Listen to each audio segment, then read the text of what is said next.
Section 1.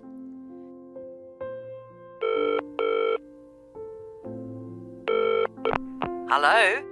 Motor Insurance Department? Oh, hello. I'd like to ask about insurance for my car. Yes, of course. I'll just take a few details. What's your name? Patrick Jones. And your address? It's 27 Bank Road. 27 Bank Road. Is that in Greendale? Yes. And what's your daytime phone number? My work number is 730453. And could I ask what your occupation is? Dentist. Okay. Now, a few details about your car. What size is the engine? It's 1200 cc's. Thank you. And the make and model? It's a Houghton Sable. Could you spell the model name, please? Yes. S-A-B-L-E. Oh, yes. Thanks. And when was it made? 1997. Lovely. Right. I presume you've had a previous insurer? Yes. Right. We need to know the name of the company. Yes. It was Northern Star. Thank you. And have you made any insurance claims in the last 5 years? Yes. One in 1999. And what was the problem? It was stolen. But That's fine, Mr. Jones. That's all we need to know at the moment. And will there be any other named drivers? just the one. And his name? Simon Painter. Could you spell the surname, please? P-A-Y-N-T-E-R. Okay, thank you. And what relationship is he to you? He's my brother-in-law. And what will you or Mr. Painter be using the car for? Well, mainly for social use. Social use. Will you be using it to travel to work? Yes, sometimes. Travel to work. Anything else? No, that's it. And finally, when would you like to start the insurance? I'll need it from the 31st of January. Right. Mr. Jones, I'm getting a couple of quotes coming up on the computer now, and the best bet looks like being with a company called Red Flag. Yeah?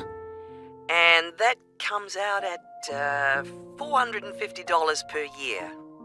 Oh, well, that seems okay. It's quite a bit lower than I've been paying up to now. Great. So, would you like me to go ahead with that? Sure, why not? How would you like to pay? Section 2. Thank you for calling the tourist line. There are many different ways of getting round the city, and we'd like to suggest some you may not have thought of. How about a city trip by boat? There are 4 main stopping points. From west to east, Stop A, Greenbanks, Stop B, City Bridge, Stop C, Roman Landing, and Stop D, Newtown. You can find the main booking office at Stop A. The first boat leaves at 8 a.m.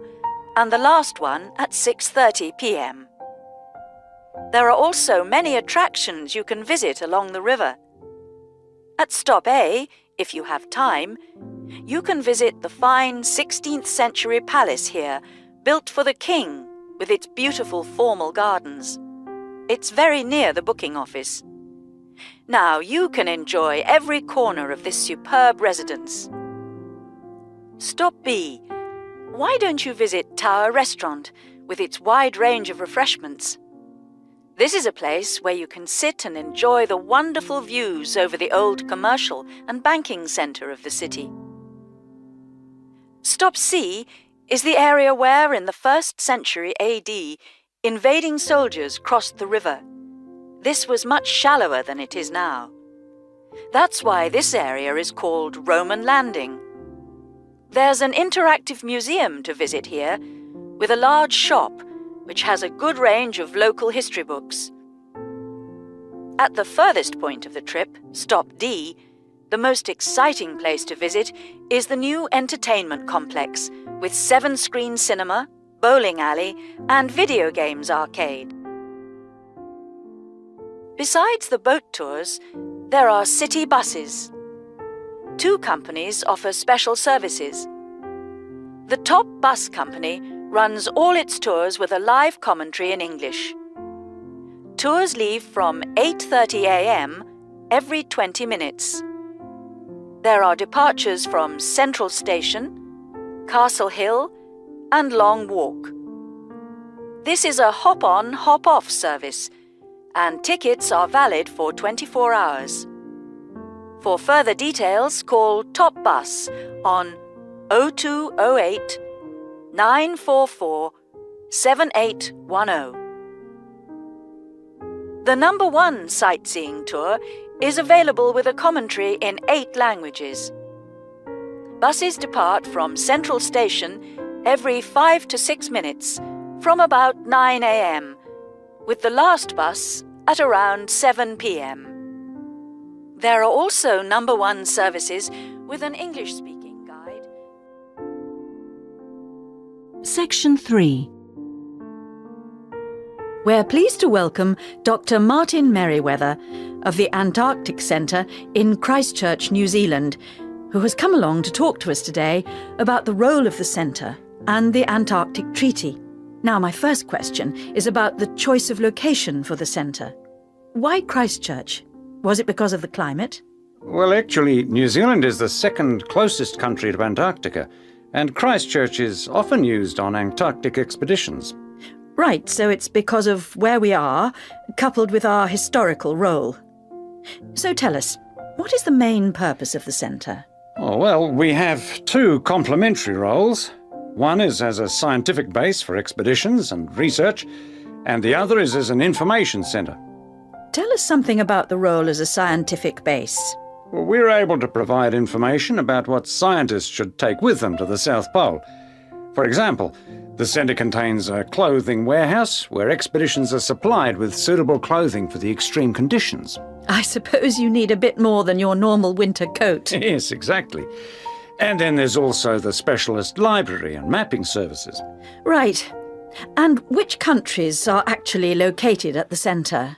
Well, the centre houses research programs for New Zealand, for the United States, as well as for Italy. There's even a US post office at the American Air Force Base here. Really? And what does the visitor centre offer? Well, since very few people will ever experience the Antarctic firsthand, the Visitors Centre aims to recreate the atmosphere of Antarctica.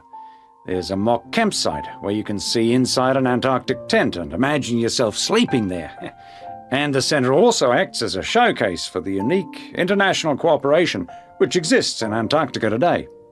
What is it actually like at the South Pole? I know you've been there on a number of occasions. Yes, I have, and each time I'm struck by the awesome beauty of the place. It's magnificent, but you can really only visit it in the summer months. October to March? Yes, because it's completely dark for 4 months of the year. And, in addition, it has to be the coldest place on Earth. Colder than the North Pole? Why is that? Well, unlike the North Pole, which is actually a frozen sea, Antarctica is a landmass shaped like a dome, with the result that the winds blow down the slopes at speeds of up to 150 kilometres an hour. And that's what makes it so cold. Oh. And one other interesting thing is that Antarctica is the driest continent on Earth, surprisingly, and so you have to drink large amounts of water when you're there. How old is Antarctica? Oh, we're pretty sure it was part of a larger landmass, but it broke away from the rest of the continent 170 million years ago. How can you be certain of this? Because fossils and rocks have been discovered in Antarctica, which are the same as those found in places such as Africa and Australia. Amazing. To think that it was once attached to Africa. Now, let's just have a look at the Antarctic Treaty. How far back does the idea of an international treaty go?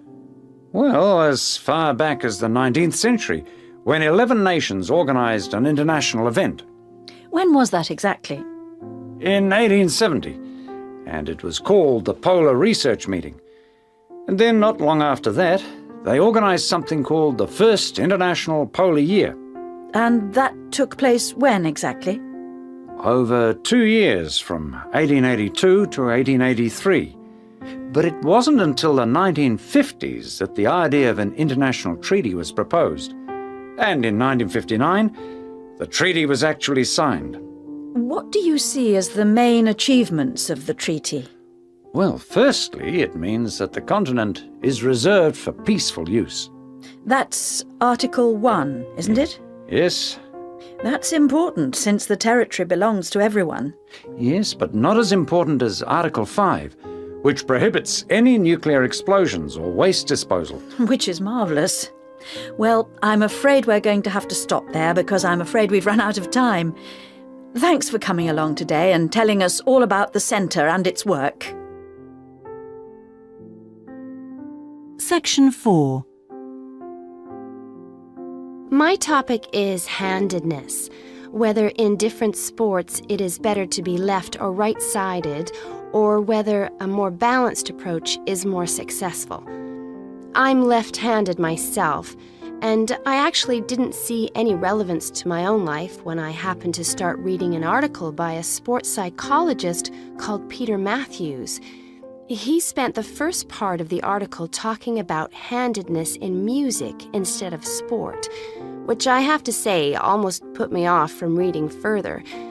But what I soon became struck by was the sheer volume of both observation and investigation he had done in many different sports, and I felt persuaded that what he had to say would be of real interest. I think Matthew's findings will be beneficial, not so much in helping sports people to work on their weaker side, but more that they can help them identify the most suitable strategies to use in a given game. Although most trainers know how important handedness is, at present they are rather reluctant to make use of the insights scientists like Matthews can give, which I think is rather short-sighted, because focusing on individual flexibility is only part of the story. Anyway, back to the article. Matthews found a German study which looked at what he called mixed-handedness, that is, the capacity to use both left and right hands equally.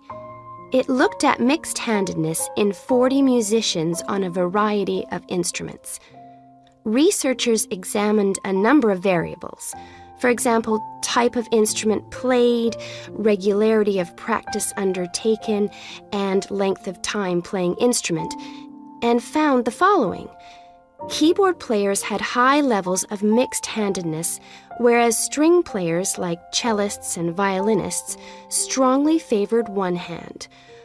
Also, those who started younger were more mixed-handed. Matthews also reports studies of handedness in apes. Apes get a large proportion of their food by fishing ants from anthills.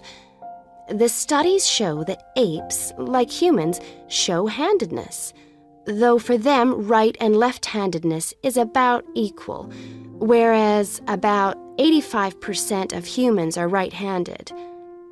Studies showed that apes consistently using the same hand fished out 30% more ants than those varying between the two. Matthews started researching several different sports and found different types of handedness in each.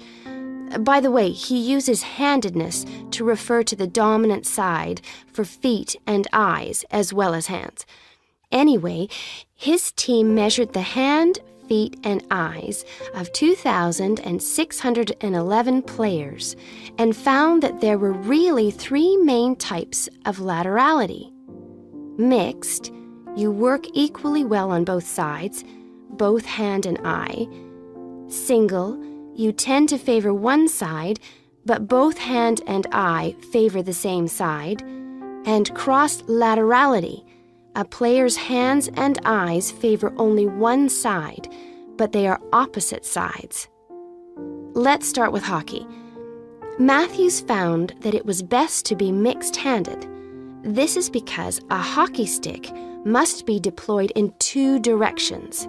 It would be a drawback to have hand or eye favoring one side. An interesting finding is that mixed-handed hockey players were significantly more confident than their single-handed counterparts. Things are slightly different in racket sports like tennis. Here, the important thing is to have the dominant hand and eye on the one side. This means that there is a bigger area of vision on the side where most of the action occurs. If a player is cross-lateral, the racket is invisible from the dominant eye for much of the swing. It means that they can only make corrections much later, and often the damage has been done by then. And moving to a rather different type of sport, which involves large but precise movements, gymnastics. It's been found that cross-hand-eye favoring is best. The predominant reason for this is because it aids balance, which is, of course, absolutely central to performance in this sport.